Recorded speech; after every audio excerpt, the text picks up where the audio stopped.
Ating pong babasahin mula talatang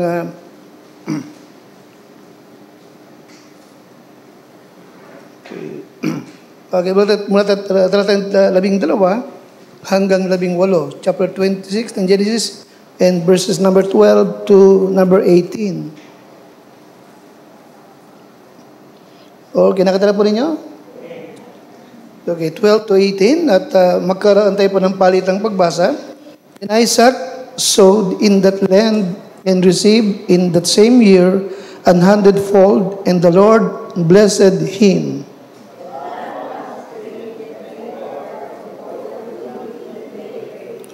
For he had possession of flocks and possession of herds and great store of servants, and the Philistines envied him.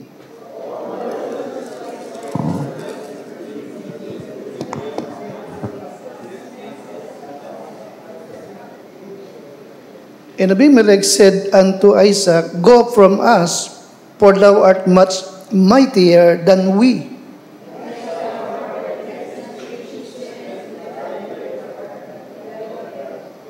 Tayo lahat. And Isaac dig again the wells of water which they had dig in the days of Abraham his father, for the Philistine had stopped them after the death of Abraham, and he called their names after the name by which his father had called them. Now, si Abraham dito ay matagal nang namatay. At ganun pa man, ay meron siyang mga naiwan na mga balon ng tubig na kanyang hinukay. No? At ganun pa man, sapagat si Abraham ay wala na, itong mga Palestino naman, ang ginawa nila ay pinagtatabunan ng lupa. Tinambakan ng lupa, lahat ng mga balong yun na hinukay ditong si Abraham. Now, pwedeng gawin ni Isaac, nabayaan na lamang po ito, no? At maghukay po siya ng iba. But the Bible says, muli itong hinukay nitong si Isaac. No? Now, ibig kong makita ninyo, no, itong mga Philistine ay hindi interesado sa mga balon ng tubig. Sapagkat kung sila po interesado dito, hindi nila ito para tabunan. Sapagkat magagamit din po nila. No? Okay? Bagkus, itong mga balon ng tubig na ito, listen carefully, ito po'y nagpapahiwatig ng mahalagang bagay. Unang-una, ang balon ng tubig ay nagpapahiwatig ito na may nagmamay-ari nito. Of course, may naghukay, may nagmamay-ari, at yung lugar ng balon ng tubig na nagpapahiwatig ito po na yung lupaing yun na may balon ng tubig ay pag-aari ni Abraham. Okay, palatandaan po ito na si Abraham ang nagmamay-ari nito, at dahil dito, ito'y pagmamay-ari na ngayon ni Isaac. Amen? Amen? Pero tinambakan ito ng mga Philistine, nagkapakita po ito na they hate Abraham and they hate Isaac. At ayaw nila na si Isaac ay mamalagi doon sa lupain na iyon. Amikisan? But the fact na muling hinukay ni Isaac itong mga balon ng tubig nito ay nagpapahiwatig po ito na hindi niya para ipaubaya sa iba yung kanyang minana kay Abraham. Kaya ito po'y kanyang muling hinukay. Alright? Now, yun ang aking title na po, Redigging the Wells.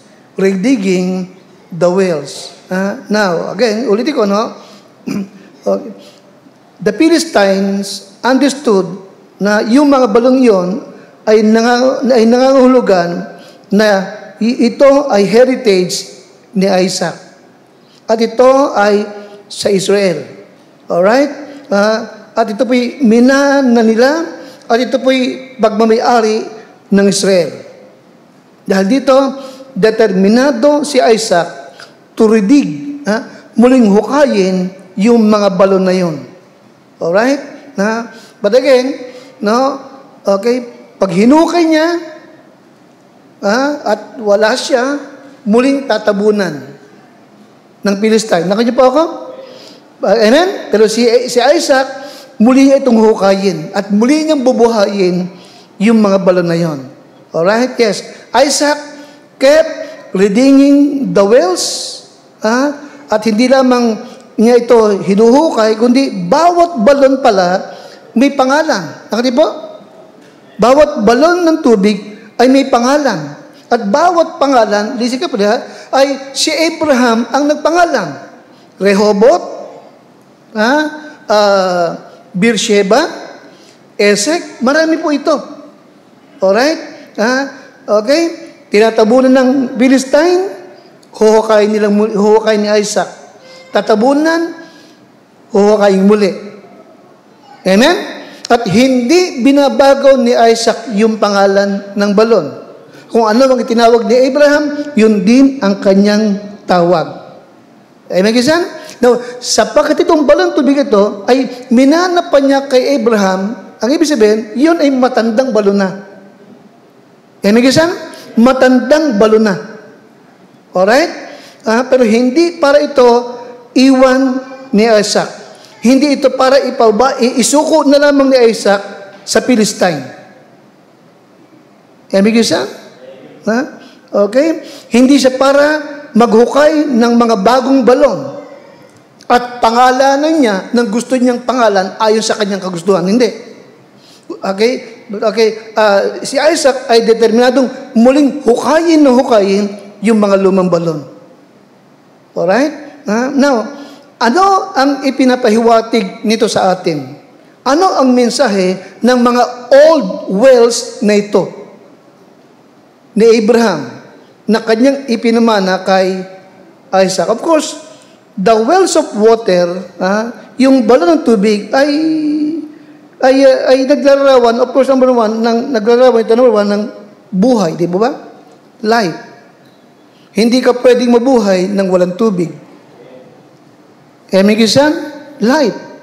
Alright? Para sa tao, kailangan ng tubig. Yung mga hayop, kailangan din ng tubig. Pangalawa, ito ay nagkapahiwatig ng God's provision. Life, ano yung pangalawa? Provision. May tubig sapagat pinabukal ng Diyos. Amen? Sapagat alam ng Diyos, kailangan nila. Life, pangalawa, provision. Pangatlo, it speaks of refreshment or revival. Life, provision, pangatlo, refreshment or revival. Maliwanag ba? Kapag nangihina ang tao sa tindi ng uhaw, pag nakainom siya ng tubig, nare-revive siya. Ipalamig siya? Amen? So it also speaks of what? The Word of God. The Word of God. Pang-apat, cleansing. Amen? Kailangan ng tubig na panglinis. Amen, kisan? Amen? Amen? Now, of course, itong mga ito na nabanggit natin ay ibig tabunan ng tabunan. Diba? Dumihan ng dumihan. Amen? Pero si Isaac, matiyaga siyang muling bungkalin at hukayin. At buhayin yung balon. At lilisin yung balon ng tubig na yun. Alright? Yes. Kaya napakalaga to redig the wells. Redigging the wells. Panginoon, ako po yung papatubayan, sasamahan sa ihahatid kong mensaheng ito na kailangan po namin pare-pareho. Gamitin mo lamang ako, turuan mo po lamang kaming lahat. Mula po sa inyong salita, aking dalangin sa pangalan po ng aming Panginoong Yesus. Amen. Okay. Alright. No, sa Bible ko ay ginuhitan ko yung verse 15 saka yung verse 18, Ibig ko na guhitin nyo rin to, tandaan nyo po, no? Alright? Okay? Yung mga balon ng tubig ay si Abraham na kanyang ama ang naghukay. Ano ho? Pero itong mga balon ng tubig ito na ipinamana niya kay Isaac ay laging tinatabunan ng balon. Binabarahan lagi ng mga kaaway ng mga Philistines. Amen, kisan? But verse 18, pakilakas ulit. But Isaac dig again and again the wells of water. Okay? At hindi niya binabago yung pangalan ng balon. Yun din ang itinatawag niya. Okay? Now, number one, ay ano ang ipinahihiwatig sa atin ng mga balon ng tubig nito na tinatabunan ng mga kaamay.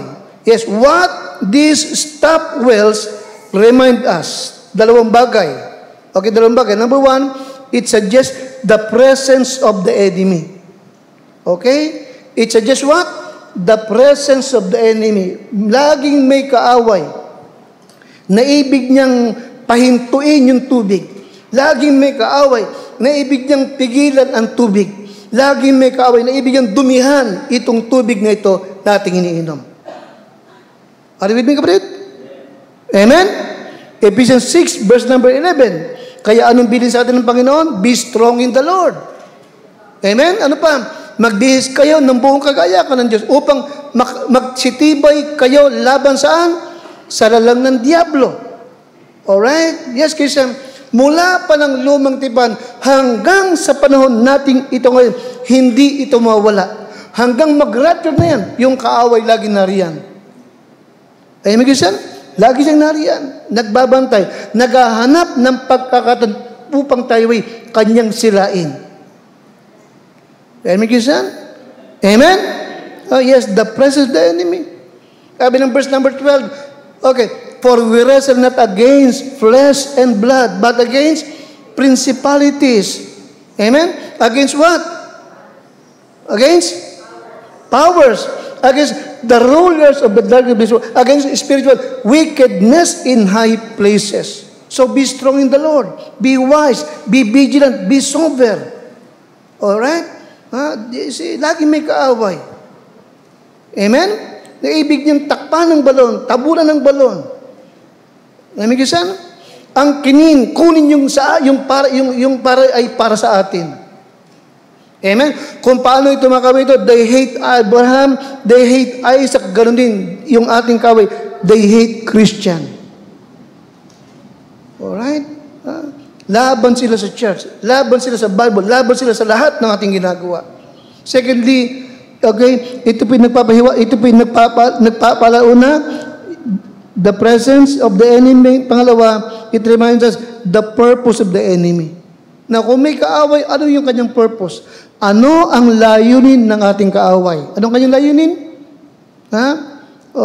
Okay, 1 Peter 5:8, be sober, be vigilant, because your adversary, the devil, ang inyong kaaway, ang diablo, ay parang layon na umuungal at gumagala na humahanap ng kanyang masisila. Amen? Yun ang purpose ng kaaway. Okay? Okay, you see, patayin, durugin, wasakin, sirain ang mga manggagawa ng Diyos at ang gawain ng Diyos. Amen, kisa? Amen?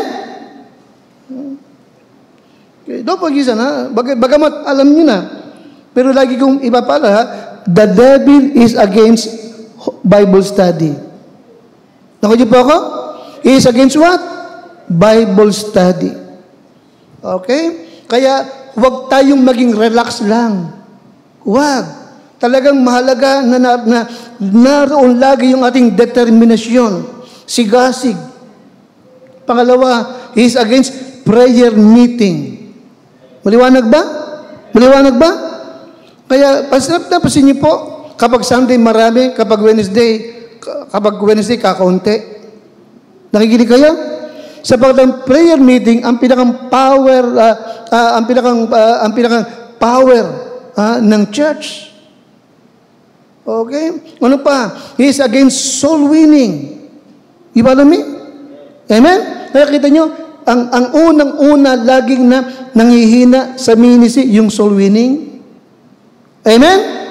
Amen? Kapag hindi mo na ito nababanggit na iba pala, pinapababayaan yan. Alright? He is against the work of the church. He is against mission. Kaya we need to watch and pray. We need to be vigilant, be sober. Okay? Mapagbantay at mapagpigil. Alright? You see? Kaya kapag hindi natin ito babantayan, hindi natin ito titingnan, tatabunan talaga ng kaaway. Babarahan niya talaga yan. Alright? Pangalawa, okay, ano ang inirepresent ng mga balon ng tubig na ito? Na kailangan nating hukayin ng hukayin. No? Ano ang ipinapahiwag ito? Of course, number one, okay, ito nag-represent ng ating heritage of the old paths. Okay? Ito pinagpapahiwatig ng old paths. Alright? Okay, you see? Now, binigay ko po muna kanina yung larawan ng tubig. Ngayon naman, ibig kong ibigay yung inire-represent para sa church nitong mga balon ng tubig na ito. Ano yung una? Ito yung nakapahiwatig ng heritage. Okay? Yung minana natin, dinatan natin na old paths. Alright? Kung paano yung balon ng tubig ay luma na, and then ito pinagpapahiwatig ng old paths. Alright? Okay? Ano yung old paths? Of course, our heritage, the King James Bible. Alright? Tinawag na old paths, yung ibibigay ko, sabagat sabi ng iba, hindi na raw ito uso ngayon. Alright? Unang-una is what? Yung ating King James Bible. Old, matanda na yan. Year 1611 pa yan. Pangalawa, yung ating lahat ng inaawit, lumang old paths na yan. Nakikinig sa akin? Amen? Alam niyo ba, yung Amazing Grace, How Great Thou Art, ano pa yung isa? Okay, ano ba ito? At the cross, no? Tis so sweet to trust in Jesus. Karamihan ng ating inaawit ay mga awitin na kinompose, una pa sa Titanic. Nakikinig ka sa akin? Karamihan nating inaawit ay kinompose at inaawit na ng mga Baptist na noong una. Hindi pa man lamang nakakalipad yung Kitty Hawk ng Wright Brothers. Yung Wright Brothers. Yung naka-invento ng replano. Nakikinig ka sa akin? Wala pa man lang yung mga yon. Okay? Okay. Karamihan ng yan ay panahon pa ng mga Puritan na nagtawid dagat patungo sa New World na Amerika ngayon. Yung paano bigasan? Amen? Pero walang problema sa old paths. Kaya nga may kasabihan na, if it is not broken, don't fix it. No, bakit mo i-repair yung old paths? Ay okay naman yan. Amen? Now, sinasabi ko ito sapagkat maraming tinatawag na Baptist churches, hindi na inaawit yung inaawit natin dito. Nakikinig ka? Anong kanilang katwiran? Hindi na uso. But the truth is, hindi na nila inaawit sapagkat natamba ka na. Tinabunan na. Pero sa atin, sa Calvary Bible Baptist Church, okay, tungkulin natin na to redig the wells. Laging huhukain yan. Alright? Okay. Ano pa? Separation. Alright? Listen ko sa maraming mga churches, hindi na uso, hindi na pinapag-usapan yung separation. But we need to redig the wells of separation. Amen, Christian? Amen? Ano pa? Soul winning. Alright? Sa maraming churches, hindi na uso yon. But no, Christian, we need to redig the wells. Ano pa? The local independent Baptist Church. Alright? Okay, see? Hindi na pinag-uusapan ito ngayon. At uulitin ka kawin, hindi ako mag-asawa, laging bangitin, maraming Baptist churches, hindi alam ng member kung bakit sila Baptist. Okay? Alright. Now, pag sinabing local church, sabing local church, sabihin ay may address, may lugar, alam kung saan pupuntahan. Nakikinig kayo? Kaya nga tayong Baptist, okay, church. Pag sinabing universal, invisible, walang address. Hindi mo alam kung saan pupuntahan. Nakikinig kayo? Tayo ay local church. Maliwanag ba? Amen? May address tayo. Amen? May pastor tayo. Amen? Meron tayong church covenant. Maliwanag ba? Alam kung saan tayo pupuntahan. You follow me? Lahat ng mga churches, no, na binanggit ni Pablo sa New Testament, Corinthians, Ephesians, Thessalonians, Macedonian Church, okay, lahat yon may address. Lahat yon local church. You follow me, Christian? But again, maraming Christian hindi alam yung ating pinag-uusapan ngayon. Bakit? Sa kanila, hindi na uso. No? Mas tinanggap nila yung doktrina ng Universal Invisible Church. Christian, sinasabi ko ito sa bakit maling doktrina yon. Nakikinig ka sa akin? Pag sinabing Universal Invisible Church, ang ibig sabihin, yung mga tumanggap sa Panginoon, nito kanina, nung nag-soul winning kayo, nakikinig ka sa akin? Yung mga tumanggap kay Kristo, kanina nag-soul winning kayo, na naligtas, member na sila ng Universal Church. Universal, ano ba? Invisible Church. No, kalokohan yun. Wrong doctrine yun. Amen? Para maging member ng church, anong kailangan? Una, ligtas. Pangalawa, nabautismuhan. Amen?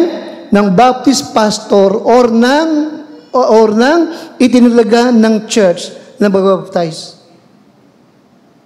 Ay, may gisan. Batagang gisan, hindi na uso ngayon yan sa marami. Hindi alam ng marami yan. Okay?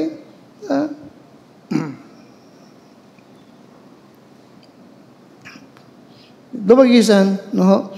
This well represent the heritage of the old paths. Alright? Tayong Baptist, basically, we are against purpose-driven church. Okay? Don't forget that. Pangalawa, we are against New Gen Church. Laban tayo dyan. Hindi tayo dyan. Pangatlo, we are against and we do not believe sa praise and worship service. Amen, Christian? Amen? At hindi tayo katribo ng mga Kristao na nagtataasan ng kamay kapag may services. Hindi tayo katribo.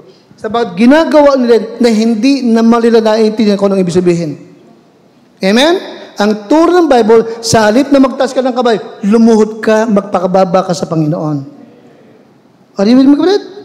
In Hebrews chapter 12, verse number 12, ano ibig sabihin ng pagtataas ng kamay? Ang ibig sabihin nun, nagsusurrender ka sa Panginoon. You follow me? Ang ibig sabihin nun, handa kang maglingkod sa Kanya. Ito, ipaglilingkod mo sa Kanya sapagkat malinis na kamay. You follow me, Christian? Hebrews 12:12. Read your Bible, please. Hebrews 12:12.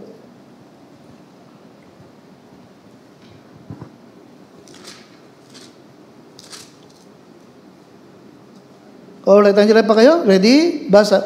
Wherefore, lift up the hands which hang down and the feeble knees, and make straight paths for your feet, lest that which is lame be turned out of the way, but let it rather be healed. Okay?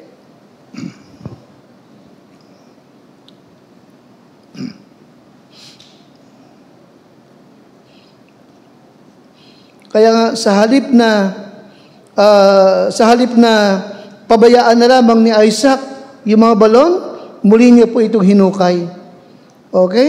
Para po sa susunod niyang mga anak at susunod niyang henerasyon. Ganon din tayo. Alright? Kung hindi natin ito lalabanan, kung hindi natin bubungkalin itong mga balon tubig ito, paano yung mga susunod sa ating henerasyon? Wala silang alam. Alright? Akala nila, okay lang na walang soul winning, walang separation. Akala ng iba, okay lamang na kahit anong Bible gagamitin nila. Amen, Christian? Amen?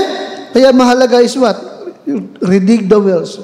Hukayin yung balon. Huwag natin hayaang matambakan po ito o tabunan ng mga kaaway. Okay. Pangalawa, anong ipinapahiwatig nito? Okay. Pangalawa, It represents the terminology of the old paths. Okay? The terminology of the old paths. Na binanggit ko kanina, na yung mga balon ng tubig ni Abraham na tinabunan ng balon, hinukay muli ni Isaac. At kung ano ang tawag ni Abraham sa balon, yun din ang tawag niya. Hindi niya binago yung tawag. Nakikinig kayo? Again, for what? Para yung mga magiging anak niya, gaya ni Jacob at magiging apo niya, alam yung katawagan. At alam nila kung kanino natutuhan yung katawagan na yun. Alright, na meron akong ibig na iparating po sa inyo. Alright? Now, tinawag ni Abraham yung balon tubig na Esek, yun din ang tawag niya. Beersheba, yun din ang tawag niya. Rehoboth, yun din ang tawag niya. Alright? Okay, hindi niya ito binigyan ng ibang pangalan. Sa ganun paraan ay, huwag maligaw ang mga susunod niyang mga anak. Alright? For example, tayo, wala tayong cell group. Meron tayo home Bible study. Amen? Wala tayong cell group, meron tayong Sunday school. Yun ang ating tawag. Alright? Okay? Wala tayong praise and worship team. Meron tayong what? Choir. Naiintindihan niyo ba ako? Okay. Wala tayong praise and worship service. Meron tayong Bible preaching service. Nakikinig ka sa akin? Wala tayong coach. Ano meron tayo? Pastor. Alam niyo ba ibig sabihin? Wala tayong bishop. Meron tayo pastor din. Okay? Listen kayo, ito yung uso ngayon. Mga New Gen Church, ang tawag sa pastor, coach. Kalokohan, hindi ba? May mga Baptist Church, ang mga pastor, ang tawag na bishop. No. Okay? The word bishop means administrator. Isa yun sa office ng pastor, pero pastor yun. Okay. Yung coach, hindi pastor yun. Basketball yun. You see? Yes, redigging the wells of terminology, mahalaga po ito para sa ating susunod na mga henerasyon. Alright? Pangatlo, no? Ito mga balon na ito, pangatlong bagay, it represent the methods of the old paths. The method, yung pamamaraan natin. No? Yung ating pamamaraan, no? Hindi ito bago. Yung ating pamamaraan, ito po'y pamamaraan na kinuha natin sa Bible pa. Hanggang sa mga nauna ng mga pastor natin. At mga nauna ng mga Baptist pastor natin. Emigisan? Wala tayong babaguhin. Ipagpapatuloy lang natin. At kung natabon, huhukayin natin muli. Yes, Christian, we need to redig. Muling hukayin yung mga balon ng soul winning. Pangalawa, balon ng baptizing the converts immediately. Amen? Pangatlo, old-fashioned Bible preaching. Hindi motivational teaching. Amen, Christian? Amen?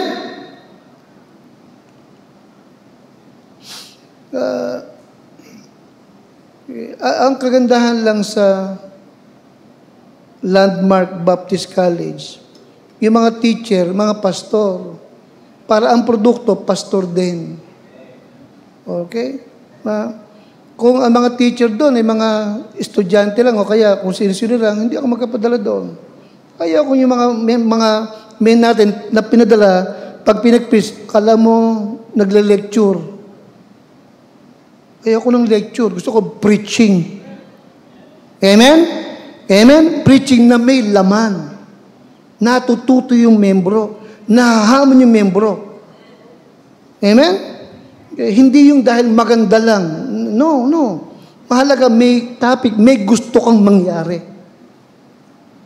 Amen, Christian? Amen? And tonight, Christian, ito tayo.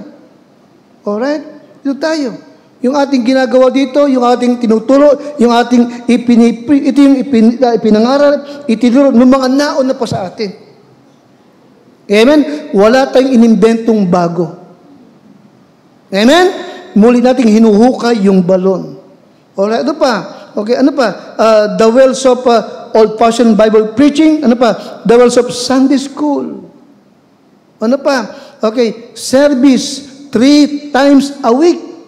Amen? Amen, isa? 3 times a week. Yun ang isang blessing natin na talagang maipagpapasalamat natin sa Panginoon. Mula 1994, nung mag-start tayo, unang araw ng ating serbisyo, Miyerkules, 1994. Amen? Miyerkules. Pagdating ng Sunday, may service na tayo. Amen? At nung kinagabihan, may service na 3 araw. Hanggang mula nung 1994 until hindi tayo nawala ng 3 times service a week. Yun ang blessing ng Diyos sa atin. Kaya hindi tayo magbabago doon. Okay?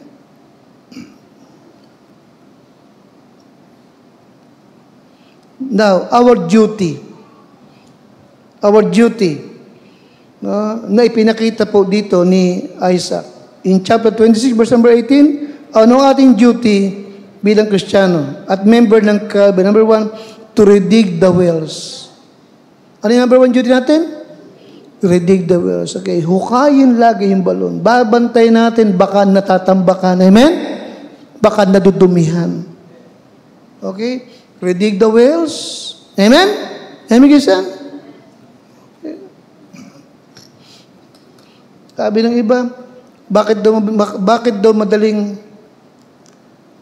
bumaha at matagal ang tubig doon sa Wawa? Ang dahilan kasi, mababaw na yung tubig dahil sa erosion ng lupa.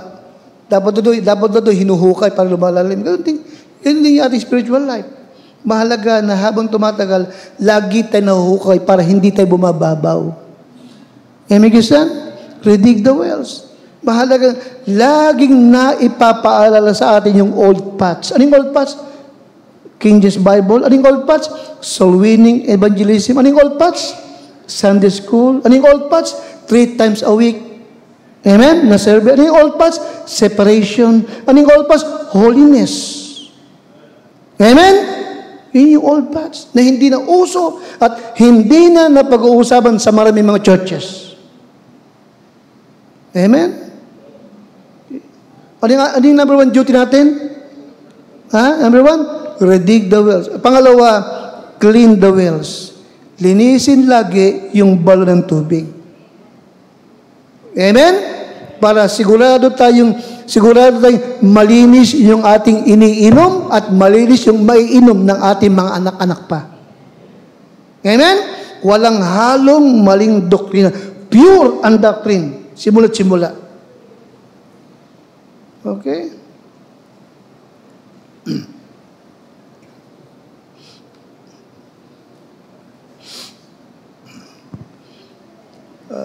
Alala ko lang yung magaling na pastor.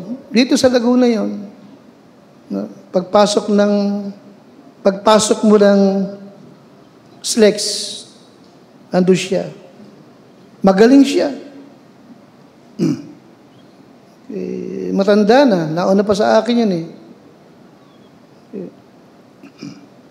Okay, problema, sabagat magaling, no? At gusto maging leader ng mga pastor, kung kanino nakinig, ang isang araw ay biglang nagbago ng turo, no? Na hindi na raw panahon ng biglang nagbago sa tithes and offering. Hindi raw pang Old Testament daw yung tithes and offering. Samantalang sa loob ng mahabang taon, yung old past ng tithes and offering, itinuturo niya at pinaliliwanag niya. Okay? Biglang nagbago yung kanyang stand patungkol sa Baptist distinctive. Nagulat yung maraming miyembro. Okay? So, now, anong naging bunga? No? Naging bunga, marami nahati sila. Yung mga strong ang doktrina sa Baptist, umalis sila. Okay. Bakit? Sabagat kanyang tinalikuran yung old paths. Amen, Christian? Amen? Okay. Ano yung dahilan? Nasa number 2 siya. Okay? Yung duty to clean the wells, hindi na ginawa. Marami siyang pinakinggan, naturo ng maraming mga likon doktrina, na-pollute yung kanyang doktrina. Nagbago siya. Okay.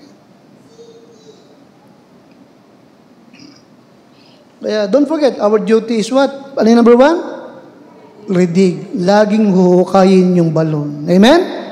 Ano yung pangalawa? Clear the wells. Okay? Clear the wells. Okay? Linisin yung balon para malinis yung ating naiinom at yung naiinom ng ating mga anak. Amen, Christian?